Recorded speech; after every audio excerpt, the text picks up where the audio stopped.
बाल विकास व शिक्षा शास्त्र। निम्नलिखित में से कौन सा अभिक्रमित अनुदेशन का सिद्धांत नहीं है? अभ्यास का सिद्धांत। अभ्यास का सिद्धांत थॉर्नडाइक के द्वारा दिया गया था, जिसे ट्रायल और एरर थ्योरी के नाम से भी जाना जाता है। थॉर्नडाइक के उद्दीपन अनुक्रिया सिद्धांत SR थ्योरी। SR थ्योरी का मतलब होता है स्टिमुलस रिस्पॉन्स में सीखने की प्रक्रिया में क्या महत्वपूर्ण नहीं है। निम्नलिखित में से किस प्रकार के अधिगम को गेने ने अपनी अधिगम सोपानगी में सर्वाधिक निम्न स्थान पर रखा है? संकेत अधिगम को निम्न स्थान पर रखा है, क्योंकि शाब्दिक अधिगम, श्रृंखला अधिगम और प्रत्यय अधिगम ये सब उच्च स्थान पर अपना स्थान रखते हैं, जबकि संकेत अधिगम, इसका मतलब है कि संकेतों के द्वारा समझना। अधिगम का मतलब होता है लर्निंग, और हिंदी में इसका मतलब होता है सीखना। अधिगम को गेने ने अपनी अधिगम सोपानगी में सर्वाधिक निम्न स्थान पर, जब हम संकेतों के माध्यम से मतलब इशारे के द्वारा किसी को कुछ समझाते हैं तो उसे संकेत अधिगम कहा जाता है। शिक्षण के दौरान आवाज़ में उतार चढ़ाव क्या है? उद्दीपन परिवर्तन कौशल, मीन्स पिच का अप्स एंड डाउन।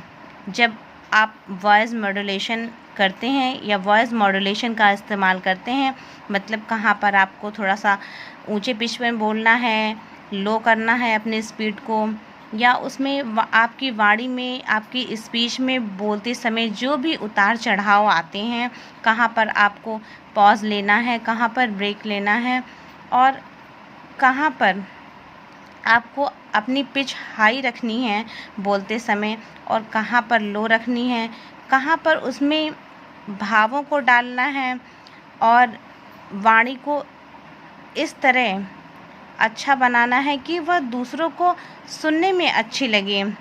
आपकी वॉइस इस तरह मॉड्यूलेट करनी चाहिए, उसमें अप्स एंड डाउन्स का समन्वय, सम्मिश्रण बाकायदा होना चाहिए, ताकि सुनने वाले श्रोतागण जो बैठे हैं उसमें ऐसा ना लगे कि बस आप बोलने के लिए ही बोलते चले जा रहे हैं, बल्कि उस आवाज़ में, उस वाणी में भाव के साथ साथ उसमें कहाँ पर पॉज देना है, कहाँ पर पिच को हाई करना है, कहाँ पर लो करना है, इन सभी बातों का आपको ध्यान रखना है।